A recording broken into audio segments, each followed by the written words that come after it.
Bismillahirrahmanirrahim. Assalamu alaikum viewers. My name is Professor Zulkarnain Bukhari. Today we will discuss about the chapter number 7 chemistry second year class.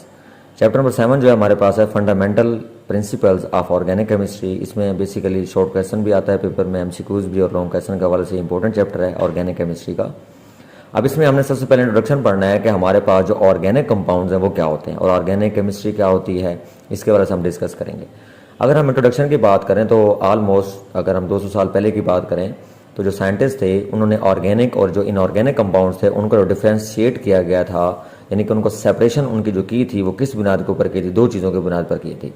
एक हमारे पास था origin के जो element का जो reason है उसकी बेस के ऊपर एलिमेंट को उन्होंने सेपरेट किया था, और जो उनकी प्रॉपर्टीज़ हैं लाइक फिजिकल प्रॉपर्टीज़ हैं या केमिकल प्रॉपर्टीज़ हैं उनके बेस के ऊपर क्या किया, जो ऑर्गेनिक कंपाउंड्स थे उनको सेपरेट किया और इनऑर्गेनिक कंपाउंड को सेपरेट किया, और बाद में जो है इनको नाम दे दिया गया उनकी खासियत की वजह से। अब हमारे पास ऑर्गेनिक कंपाउंड्स क्या होते हैं बेसिकली, कि जो इसका ओल्ड कंसेप्ट है उसके हवाले से ऑर्गेनिक कंपाउंड्स हमारे पास वो कंपाउंड होते हैं जो आपको लिविंग थिंग से मिलते हैं, लाइक प्लांट्स है या आपको एनिमल्स हैं, या जो एनिमल से या प्लांट से आपको कंपाउंड्स मिलेंगे उन कंपाउंड्स को आप लोग क्या बोलेंगे, हमेशा ऑर्गेनिक कंपाउंड बोलेंगे। अब ये जो है बेसिकली हमारे पास ओल्ड कंसेप्ट था, और इसके मुताबिक जो हमारे पास कुछ एग्जांपल्स हैं इसके, लाइक बटर है आपके पास, हाइड्रोकार्बन्स कुछ हो गए, ये तो बेसिकली अब हमारे पास न्यू कंसेप्ट के हवाले से है, लाइक ग्लूकोज हो गया या सिल्क वगैरह हो गया, तो ये हमारे पास क्या है इसके ऑर्गेनिक कंपाउंड के कुछ जो है वो एग्जांपल्स हैं। अब अगर हम बात करते हैं इनऑर्गेनिक कंपाउंड्स की, तो ओल्ड कंसेप्ट के मुताबिक जो चीज़ें नॉन लिविंग थिंग से आपको मिलेंगी या जो कंपाउंड्स आपको नॉन लिविंग थिंग से मिलेंगे उनको आप लोग क्या बोलेंगे, इनऑर्गेनिक कंपाउंड। अब नॉन लिविंग थिंग्स भी अवेलेबल हो सकती हैं, वहाँ से भी मिल सकते हैं, या मिनरल्स जो हैं आपके पास, मिनरल जो सोर्सेज हैं वहाँ से भी आपको ड्राइव हो सकते हैं, तो इसको आप लोग क्या बोलेंगे, इनऑर्गेनिक कंपाउंड बोलेंगे। जैसे कि अगर हम बात करते हैं एग्जांपल की, तो इसमें हमारे पास क्या है, कैल्शियम कार्बोनेट है या सोडियम क्लोराइड है, या जो है इसमें हमारे पास कैल्शियम कार्बोनेट है हमारे पास, ये इसकी जो है बेसिकली एग्जाम्पल्स हैं। उसके अलावा जो वाइटल फोर्स थ्योरी थी ये जो है वो पेश की गई थी ऑर्गेनिक कंपाउंड के हवाले से, जो है जैकब ब्रेसलियस जो है एक साइंटिस्ट थे 1815 के अंदर जो है इन्होंने वाइटल फोर्स थ्योरी जो है वो पेश की थी। अब इस थ्योरी के मुताबिक हमारे पास जो ऑर्गेनिक कंपाउंड्स होते हैं वो सिर्फ आपको ऑब्टेन हो सकते हैं कहाँ से, लिविंग थिंग से, और कभी भी आप ऑर्गेनिक कंपाउंड्स को लेबॉर्ट्री के अंदर तैयार नहीं कर सकते। अब ये थी वाइटल फोर्स थ्योरी। बाद में क्या हुआ, होलर आया और ये एक जर्मन केमिस्ट था, इसने क्या काम किया, इसने सबसे पहले जो है एक ऑर्गेनिक कंपाउंड को प्रिपेयर किया था फ्रॉम इनऑर्गेनिक कंपाउंड, यानी कि अमोनियम साइनेट हमारे पास जो मैमल्स है या लिविंग जानदारों के जो यूरिन है उसके अंदर पाया जाता है, तो उसने उनको लेकर वहाँ से हीट किया, तो बेसिकली जो इनऑर्गेनिक कंपाउंड से सिंथेसिस हो गई किसकी, ऑर्गेनिक कंपाउंड की। मीन यूरिया पहला कंपाउंड था जिसको लेबॉर्ट्री के अंदर जो है इसने तैयार किया जर्मन केमिस्ट ने, होलर ने, और जो वाइटल फोर्स थ्योरी थी उसके मुताबिक ये अगेंस्ट था, क्योंकि वाइटल फोर्स थ्योरी के मुताबिक आप किसी भी कंपाउंड को खुद से तैयार नहीं कर सकते लेबॉर्ट्री के अंदर, बट यूरिया जो है हमारे पास फर्स्ट कंपाउंड था जिसको जो है लेबॉर्ट्री के अंदर तैयार किया गया। उसके बाद जो एसिटिक एसिड वगैरह था उसको भी जो है वो प्रिपेयर किया गया, तो जो वाइटल फोर्स थ्योरी थी वो क्या हो गया, ऑटोमेटिकली रिजेक्ट हो गई। अब इसके बाद हमारे पास है, अगर हम बात करते हैं कि ऑर्गेनिक कंपाउंड की जो मॉडर्न डेफिनेशन है वो हमारे पास क्या है, कि हमारे पास ऑर्गेनिक कंपाउंड बेसिकली क्या होते हैं, ब्रांच ऑफ केमिस्ट्री है जिसमें आप लोग किसके बारे में पढ़ते हैं, branch of chemistry in which we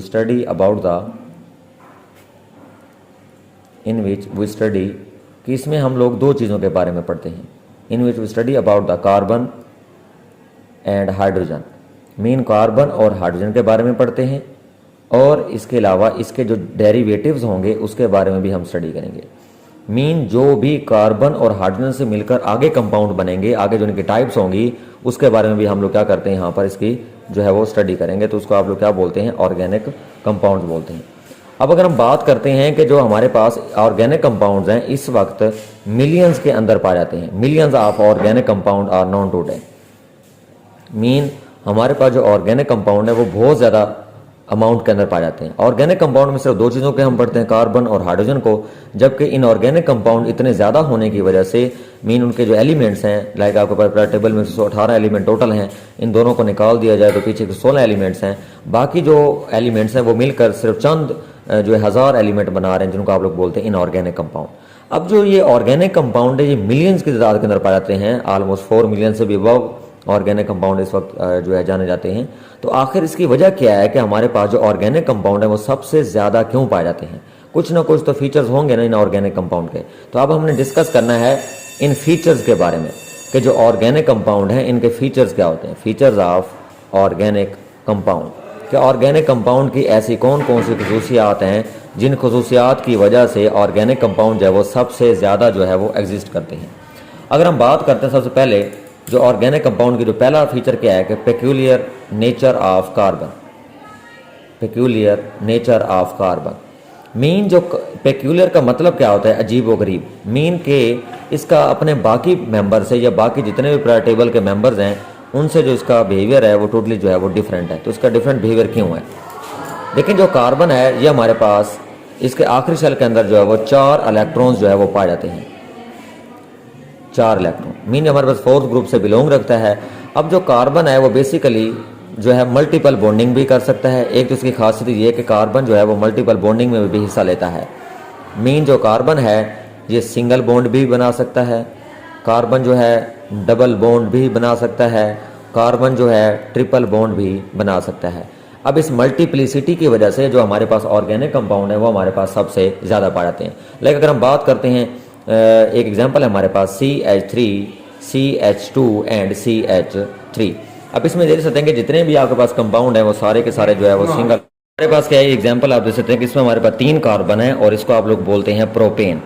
और इसमें देख सकते हैं कि सारे के सारे जो है वो सिंगल बॉन्ड है, हमारे पास कार्बन और कार्बन के दरमियान सारे सिंगल बॉन्ड है। अब इस तरह हमारे पास कार्बन और कार्बन के दरमियान जो है डबल बॉन्ड भी जो है वो अवेलेबल होता है। तो अब लाइक अगर हम बात करते हैं कार्बन और कार्बन के दरमियान में डबल बॉन्ड भी है, लाइक ये हमारे पास है CH2, डबल बॉन्ड हमारे पास क्या है CH, और ये हमारे पास क्या है CH3। अब इसमें आप देख सकते हैं कि कार्बन जो है वो डबल बॉन्ड बना रहा है, तो ये हमारे पास क्या बन जाएगा, प्रोपीन। मीन जिसमें डबल बॉन्ड होगा उसका लास्ट पे क्या आ जाएगा, ENE आ जाएगा। इस तरह जो कार्बन है वो ट्रिपल बॉन्ड भी बना सकता है। जिस तरह हमारे पास जो है मुख्तलिफ जो है इसकी वो हो सकती है कि मल्टीपल बॉन्डिंग करता है कार्बन। इसके अलावा कार्बन की एक और खासियत भी है हमारे पास, और इस खासियत को आप लोग बोलते हैं self linking property of a carbon, कि जो कार्बन की खासियत है कि कार्बन अपने साथ बॉन्ड बनाता है। Self linking property of a carbon atom is called catenation, कि कार्बन जो अपने साथ मिलकर बॉन्ड बनाता है तो इसकी इस प्रॉपर्टी को आप लोग क्या बोलते हैं, कैटिनेशन बोलते हैं। मीन जो कार्बन है वो अपने साथ मिलकर लंबी लंबी चेन्स बना लेता है और इसकी इस प्रॉपर्टी को आप लोग क्या बोलते हैं, कैटिनेशन बोलते हैं। तो मीन कार्बन जो है अपने साथ मिलकर लंबी लंबी जो है वो चेन्स बना लेता है। अब वो जो चेन्स होंगी वो चेन्स आपके पास स्ट्रेट चेन भी हो सकती हैं, और ये जो चेन्स होंगी वो आपके पास ब्रांच चेन भी हो सकती हैं। इसी वजह से जो हमारे पास ऑर्गेनिक कंपाउंड हैं वो सबसे ज़्यादा पाया जाता है। मीन जो ऑर्गेनिक कंपाउंड हैं इनकी जो डाइवर्सिटी होती है वो हमारे पास क्या होती है, very large. Mean organic compound है वो लार्ज डाइवर्सिटी, ये हमारे पास पहली प्रॉपर्टी। सेकंड वन हमारे पास की प्रॉपर्टी है वो हमारे पास है नॉन आयनिक करैक्टर, कि नॉन आयनिक जो करैक्टर है बेसिकली वो भी हमारे पास क्या कहलाता है, ऑर्गेनिक कंपाउंड के अंदर हमेशा नॉन आयनिक करैक्टर होता है। मीन जो ऑर्गेनिक कंपाउंड हैं ये हमारे पास जो है पोलर नहीं होते, ये हमारे पास नॉन पोलर होते हैं। अब नॉन पोलर होने की वजह से मीन ये हमारे पास आयनिक करैक्टर नहीं रखते। आयनिक करैक्टर कौन सा होता है, जो पॉजिटिव और नेगेटिव आयंस की अट्रैक्शन की वजह से हमारे पास बॉन्ड क्रिएट होगा, तो उसको आप लोग क्या बोलेंगे, आयनिक करैक्टर बोलेंगे। बट ये हमारे पास होते हैं नॉन पोलर। मीन जो कार्बन है वो हमेशा क्या करता है, 4th ग्रुप से बिलोंग रखता है, और ये हमेशा क्या करता है, इलेक्ट्रॉन को शेयर करता है। मीन इसके आखिरी शेल के अंदर 4 इलेक्ट्रॉन होते हैं, इसको अपने 8 इलेक्ट्रॉन पूरे करने होते हैं। तो ये क्या काम करेगा, हमेशा शेयरिंग ऑफ इलेक्ट्रॉन करेगा, और जो शेयरिंग ऑफ इलेक्ट्रॉन की वजह से बॉन्ड बनता है उस बॉन्ड को आप लोग क्या बोलते हैं, कोवलेंट बॉन्ड बोलते हैं। क्या बोलते हैं, कोवलेंट बॉन्ड। तो इसको आप लोग कहेंगे नॉन आयनिक करैक्टर। तो मीन जितने भी ऑर्गेनिक कंपाउंड है उनका जो करैक्टर होता है वो हमेशा क्या होता है, नॉन आयनिक करैक्टर होता है। इसके बाद जो हमारे पास इसकी थर्ड प्रॉपर्टी है वो हमारे पास क्या है, आइसोमेरिज्म। अब हमारे पास आइसोमेरिज्म क्या होता है, ये सबसे इंपॉर्टेंट है कि आइसोमेरिज्म हमारे पास टेक्निक क्या होती है, कि हमारे पास कुछ कंपाउंड ऐसे होते हैं केमिस्ट्री के अंदर कि जिनका जो मॉलिक्यूलर फार्मूला होता है वो सेम होता है। Molecular formula is same but different structure formula, कि ऐसे कंपाउंड जिनका मॉलिक्यूलर फार्मूला सेम होगा बट उनका जो स्ट्रक्चर फार्मूला होगा वो क्या होगा, डिफरेंट होगा। तो उसको आप लोग क्या बोलते हैं, आइसोमेरिज्म। मेरिज्म में बेसिकली वो हमारे पास ये है कि ऐसा प्रोसेस जिसमें मॉलिक्यूलर फार्मूला तो सेम होता है लेकिन जो उसका स्ट्रक्चर फार्मूला होगा वो क्या होगा, डिफरेंट होगा। तो उसको आप लोग प्रोसेस को क्या बोलते हैं, आइसोमेरिज्म। और आइसोमेरिज्म के अंदर जो आपके पास डिफरेंट स्ट्रक्चर्स के आइसोमर्स जनरेट होंगे, दीज आर कॉल्ड आइसोमर्स। यानी कि जो डिफरेंट स्ट्रक्चर बनेंगे उनको आप लोग क्या बोलते हैं, आइसोमर्स बोलते हैं। अगर मैं बात करता हूँ यहाँ पर एग्जाम्पल की, तो एग्जाम्पल में हमारे पास क्या है, अगर हमारे पास एन पेंटेन हो, मीन अगर हम फार्मूला लेते हैं पेंटेन का, पेंटेन में देखें कि हमारे पास फार्मूला क्या होता है, C5H12। अब इसमें 3 स्ट्रक्चर जो है वो बन सकते हैं आपके। पहला स्ट्रक्चर कैसे बन सकता है कि आप सबसे पहले तमाम कार्बन्स को बिल्कुल स्ट्रेट चेन में अरेंज कर दें और यहाँ पर आप क्या लगा दें, हाइड्रोजन लगा दें। अब 3 हाइड्रोजन लगेंगे कोने वाले के ऊपर और बाकी लगेंगे साइडों वालों के ऊपर। मीन यहाँ पर इसका एक स्ट्रक्चर ये बन सकता है और इसके इस स्ट्रक्चर को नाम हम क्या देते हैं, एन पेंटेन। मीन जो स्ट्रेट चेन होगी उसको आप लोग क्या बोलेंगे, एन पेंटेन। अब इसका एक जो आइसोमर है वो और भी बन सकता है कि आप लोग क्या करें, तमाम कार्बन में से 4 को सीधा अरेंज कर दें और एक को आप नीचे की तरफ अरेंज कर दें। तो इस स्ट्रक्चर को आप लोग क्या बोलते हैं, आइसोपेंटेन। मीन यहाँ पर 3 हाइड्रोजन, क्योंकि एक कार्बन जो है 4 बॉन्ड बनाता है, तो यहाँ पर आप देख सकते हैं कि एक कार्बन 4 बॉन्ड बना रहा है। तो ये वाला कार्बन 3 बॉन्ड बना रहा है, तो यहाँ पर हम क्या करेंगे, एक H लगा देंगे। ये वाला कार्बन जो है 2 बॉन्ड बना रहा है, तो यहाँ पर एक दो H हम और लगा देंगे। ये वाला कार्बन 1 बॉन्ड बना रहा है, तो हम 3 H और लगा देंगे साइड पर। मीन हमने कार्बन के वैलेंसी का भी खास ख्याल रखना है, क्योंकि कार्बन चौथे ग्रुप का मेंबर है और ये हमेशा जो है वो 4 जो है वो बॉन्ड बनाने में हिस्सा लेता है। तो इस स्ट्रक्चर को आप लोग कहेंगे आइसोपेंटेन। अब इसका एक स्ट्रक्चर और भी बन सकता है कि आप 3 कार्बन को सीधा अरेंज कर दें, एक को आप ऊपर कर दें और एक को आप नीचे कर दें। अब देखेंगे ये वाला जो कार्बन है ये एक बॉन्ड बना रहा है, पीछे आप 3 हाइड्रोजन लगा देंगे, तो ये हमारे पास इसका जो स्ट्रक्चर है ये हमारे पास कहलाएगा न्यू पेंटेन। इस स्ट्रक्चर को आप लोग कहते हैं न्यू पेंटेन। ठीक है, अब देख सकते हैं कि आप कि इन सब के अंदर जो मालिकुलर फार्मूला है वो सेम है, C5H12, C5H12, C5H12। इसमें 5 कार्बन और 12 हाइड्रोजन होंगे, बट इनका जो स्ट्रक्चर फार्मूला ये तीनों का डिफरेंट है। मीन इसके डिफरेंट डिज़ाइन बन गए हैं, डिफरेंट स्ट्रक्चर बन गए हैं। तो इस प्रोसेस को आप लोग बोलते हैं आइसोमेरिज्म। और जो हमारे पास ये जो स्ट्रक्चर्स बने हैं, दीज आर कॉल्ड आइसोमर्स, इनको आप लोग बोलेंगे आइसोमर्स। उसके बाद नेक्स्ट जो हमारे पास प्रॉपर्टी है वो हमारे पास क्या कहलाती है, रेट ऑफ ऑर्गेनिक कंपाउंड। कि हमारे पास जो ऑर्गेनिक कंपाउंड है इनका जो रेट होता है, रेट का मतलब क्या होता है, basically speed, rate of organic reaction. Mean हमारे पास जो ऑर्गेनिक कंपाउंड है इनका रेट क्या होगा, मीन इनकी स्पीड क्या होगी। तो बेसिकली जो हमारे पास ऑर्गेनिक कंपाउंड होते हैं इनका जो रेट होता है वो हमेशा क्या होता है, स्लो होता है बनिस्बत किसके, इनऑर्गेनिक के रिएक्शन के रेट पे। क्योंकि हमारे पास जो ऑर्गेनिक कंपाउंड हैं ये मालिक्यूल की वजह से, मालिकुलर नेचर की वजह से जो इनका ऑर्गेनिक कंपाउंड का रेट होता है वो हमेशा क्या होता है, आपके पास स्लो होता है। Molecular nature of organic compound. और ये क्योंकि यहाँ पर इनकी वैलेंसीज जो है फुली सेटिस्फाइड भी होती हैं अल्केन के अंदर, इसी वजह से ये हमेशा क्या बनाएंगे, जो है सिंगल बॉन्ड ही बनाते हैं, डबल ही बनाते हैं, ट्रिपल बनाते हैं। और ये इनका जो रेट होगा इनऑर्गेनिक निस्बत क्या होगा, स्लो होगा। नेक्स्ट हमारे पास क्या है, सोलोबिलिटी की अगर हम बात करते हैं तो 5 जो स्टेप है वो हमारे पास क्या है, सोलोबिलिटी।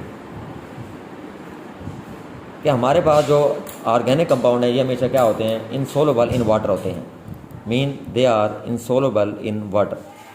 क्योंकि ज़ाहिर बात है, अभी हमने एक पॉइंट को डिस्कस किया था पीछे कि ये इनकी जो नेचर होती है वो हमारे पास क्या होती है, नॉन पोलर नेचर होती है।